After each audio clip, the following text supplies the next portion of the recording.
So once people form an opinion or associate a value with a solution or estimate, they tend to perseverate on that solution or estimate in light of new evidence and resist changing their belief or their estimates, as well as resisting adjusting the confidence with which they hold their beliefs.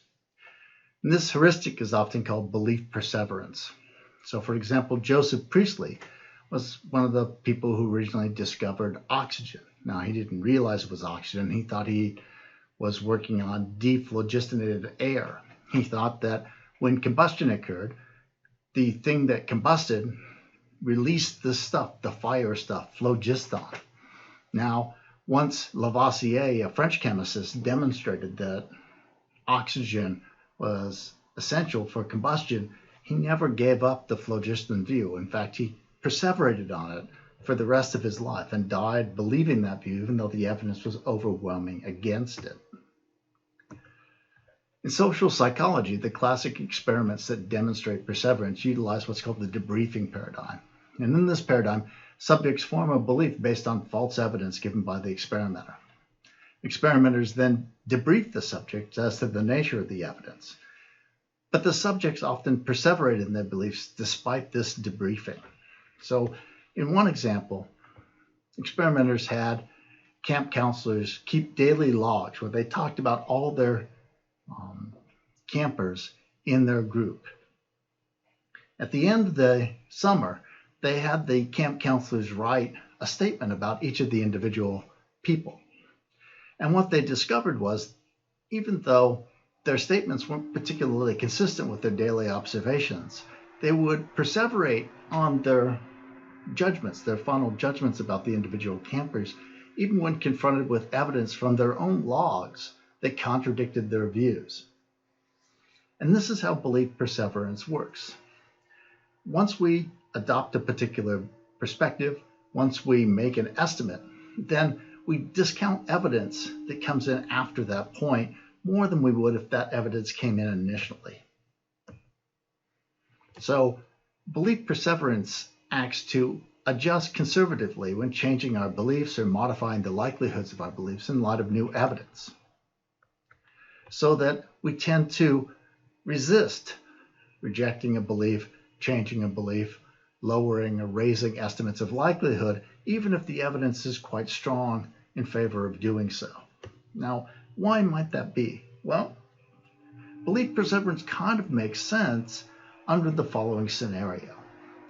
Beliefs that are based upon relatively few, generally reliable sources of information, gathered in a relatively homogeneous, stable, and small environment, prove reliable, and they probably should be conserved. So sophisticated techniques for evidence evaluation and probability revision are just going to overload working memory, and they're unlikely to improve performance, and so they don't need to be employed. Now, belief perseverance can be particularly problematic when combined with confirmation bias. So for example, in these debriefing paradigm experiments, when subjects are told that all the evidence that they formed a belief on was falsified by the experimenter for the purpose of creating this false belief, they would oftentimes engage in confirmation bias. Oh yes, but I remember that time. Going through their memory, looking for evidence to support this belief that they formed on the basis of bogus evidence. We see this tendency even more strongly in what's called the backfire effect. And essentially what the backfire effect does is it weights new evidence in a manner that's inversely proportional to the cognitive or emotive salience of the beliefs it contradicts in one's worldview.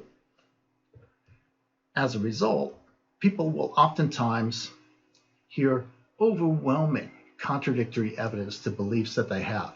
But if those beliefs are central or core to the worldview, if they have emotional salience to those people, after hearing this enormous amount of evidence that contradicts their view, they'll claim to believe it even more strongly than they did before. How would that work, and why would that work? Well, if we think that beliefs based on relatively few, generally reliable sources of information, gathered in a relatively homogeneous, stable, and small environment, prove trustworthy, cognitively or emotionally salient or central components of your worldview should be strongly conserved. In such circumstances, abandonment of those sorts of views poses a greater risk in the intellectual chaos that they would engender. So how should we understand these System 1 inference processes? I suggest we understand them along the lines of visual illusions.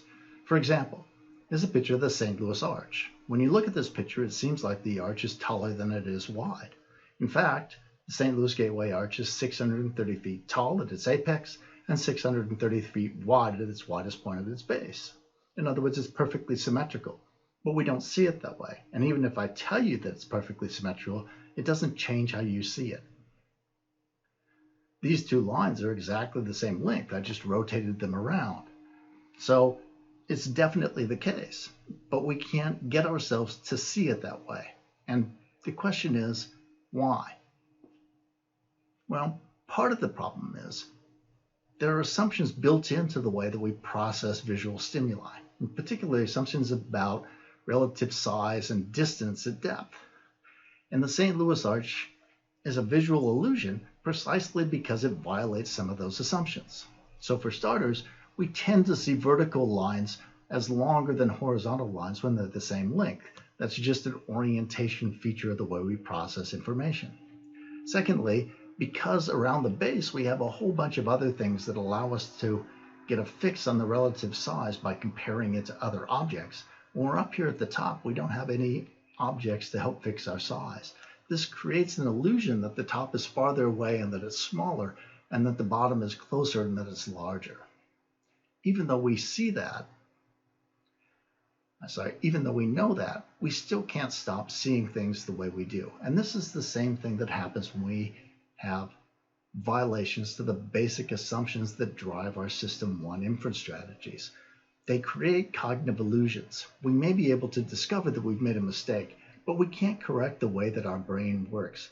It's as though they're hardwired in. So for you Star Trek fans, like resistance to Borg assimilation, resistance to native inference patterns is to a certain degree futile. Now there are caveats to this. A person's ability to modify their inference patterns is positively, though not dramatically, influenced by the size of their working memory and, importantly, what they know. If you're aware of an alternative strategy and you have some free working memory capacity, then you have a chance of being able to identify a potential problem and to adopt a more optimal solution. In general, even people with larger working memories, though, will show improved general performance only when the context and the content cue them to inhibit their System 1 processes. So when we think about the challenges that we face as inference makers and decision makers, what we discover is the world is a complex and variable place where the problems are really quite hard to begin with. In addition to that, there are agents that are actively trying to get us to make less than optimal decisions or bad inferences. But finally, we evolved to make inferences in an environment and make the sort of inferences that were appropriate for that environment.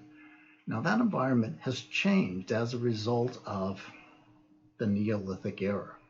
We are no longer in a relatively small, relatively stable, relatively homogeneous environment. We live in a relatively large, dynamic, and heterogeneous environment. We're not solving just simple, reactive, basic problems any longer. We're solving problems that have a much longer time frame, that are importantly linked to underlying structural details of the problem or underlying features of the world. And so as a result, the inferences and the inference strategies that we've evolved, the resources that we've evolved, are to some degree mismatched to the environment that we've helped to create for ourselves. Now you may think to yourself, hey, what about System 2? You've hardly even mentioned System 2. There was some stuff about logic and statistics, and isn't that going to save us? Aren't you just trying to frighten me? Well, not really. It's not a completely negative message. However, if we look at the historical genesis of these tools that are necessary for the development of effective use of System 2 strategies, so things like language, so that we can communicate new ideas with each other, or we can externalize information by writing it down, and so on. What we find that these abilities are, without exception, relatively recent from an evolutionary perspective. Moreover, they're quite difficult to utilize in everyday cognition.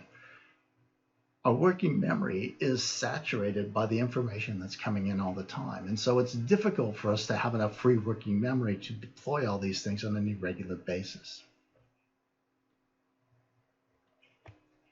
But as I've emphasized throughout the term, we can't overcome our biological heritage and the realities that it brings, but we can cultivate habits and an intellectual lifestyle that facilitates modest increases in inference and decision outcomes. And these inferences can compound across time and across individuals and result in increased thriving and well-being for ourselves and for everybody we affect. So even small changes over time can make a big difference.